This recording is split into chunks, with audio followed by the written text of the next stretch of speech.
Assalamualaikum warahmatullahi wabarakatuh. Kami dari kelompok satu dengan judul pengantar manajemen proyek yang beranggotakan Ahmad Hasanuddin dengan NIM 22650062 dan Abdul Suriman Santoso dengan NIM 22650060. Dari sini kita akan menjelaskan tentang materi pengantar manajemen proyek. Kita lanjut saja. Yang pertama pendahuluan, yaitu manajemen proyek adalah proses perencanaan, perorganisasian, dan pengendalian sumber daya untuk mencapai tujuan tertentu. Terus, apa sih pentingnya manajemen proyek pada teknik informasi? Yaitu untuk yang pertama itu meningkatkan efisiensi, terus dua menghindari pemborosan waktu dan biaya. Terus contoh proyek teknik informasi yaitu pengembangan aplikasi, implementasi sistem ERP, dan pembangunan jaringan. Itu elemen berikutnya adalah elemen utama proyek. Yang pertama adalah tujuan spesifik, yaitu proyek dirancang untuk mencapai hasil tertentu. Terus adanya waktu, yaitu ada batas waktu yang jelas. Terus ada anggaran terbatas, di mana sumber daya keuangan terbatas. Terus contohnya, itu membangun aplikasi dalam waktu 6 bulan dengan anggaran 200 juta. Oke, next lagi. Nah, terus ada siklus hidup proyek. Nah, sini siklus proyek adalah satu itu inisiasi atau identifikasi kebutuhan dan tujuan proyek. Terus dua ada perencanaan, yaitu menentukan langkah-langkah yang diperlukan. Terus tiga ada eksekusi, melaksanakan rencana. Empat monitoring dan kontrol, yaitu memastikan proyek berjalan sesuai rencana. Terus ada penutupan, penyelesaian proyek dan evaluasi. Next. Nah, di sini ada peran teknologi informasi dalam proyek. Yang pertama adalah alat bantu, yaitu mempermudah perencanaan dan pelacakan. Contoh Trello atau Microsoft Project.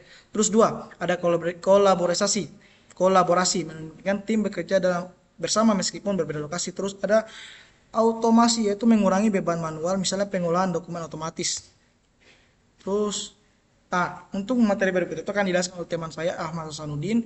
Mungkin untuk Ahmad Hasanuddin saya persilakan. Baik, di sini saya akan melanjutkan penjelasan dari teman saya, yaitu metodologi manajemen proyek. Di sini ada waterfall, yang pertama itu dan waterfall, yang kedua ada agile, yang ketiga ada hybrid. Yang waterfall itu adalah metode yang bersifat linear atau beruntun. Kemudian ada agile. Agile ini ada dua, yaitu Scrum dan Kanban. Nah, Scrum itu cara kerjanya adalah sprint untuk pengembangan bertahap. Kemudian ada Kanban, yaitu berfokus pada alur kerja. Yang ketiga itu ada hybrid, yaitu kombinasi antara Scrum, Agile, dan Waterfall. Kemudian ada perbandingan antara Waterfall dan Agile. Nah, Waterfall ini cocok untuk proyek dengan kebutuhan stabil. Kemudian yang Agile itu untuk proyek yang dinamis. Kemudian ada resiko dalam proyek teknologi informasi.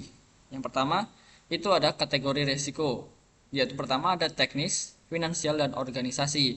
Nah, pada bidang teknis itu adalah kegagalan sistem atau perangkat keras. Kemudian ada finansial, yaitu anggaran melebihi target, dan organisasi, yaitu perubahan prioritas dan perusahaan. Yang kedua itu ada strategi mitigasi atau strategi penjagaan, yaitu membuat rencana cadangan. Yang kedua adalah lakukan uji coba sebelum implementasi. Nah, yang ketiga ada alat dan software manajemen proyek.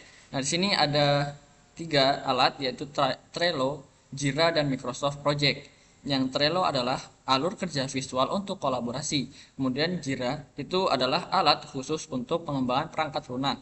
Kemudian yang ketiga itu Microsoft Project, yaitu perancangan dan pelacakan proyek secara detail. Kemudian ada kelebihan antara Trello dan Jira.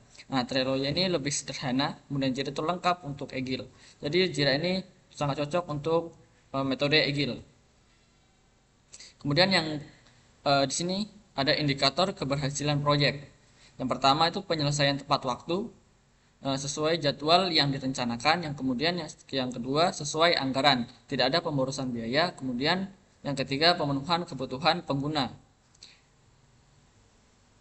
Kemudian di sini ada kesimpulan. Yang pertama itu manajemen proyek adalah kunci keberhasilan dalam teknologi informasi. Kemudian yang kedua ada adaptasi. Nah, adaptasi ini perlu fleksibilitas terhadap perubahan teknologi yang ada. Kemudian yang ketiga itu adalah kolaborasi antara tim yang solid menghasilkan hasil yang maksimal. Nah, sekian penjelasan dari kelompok kami, dari kelompok 1. Kurang dan lebihnya mohon dimaafkan. Wassalamualaikum warahmatullahi wabarakatuh.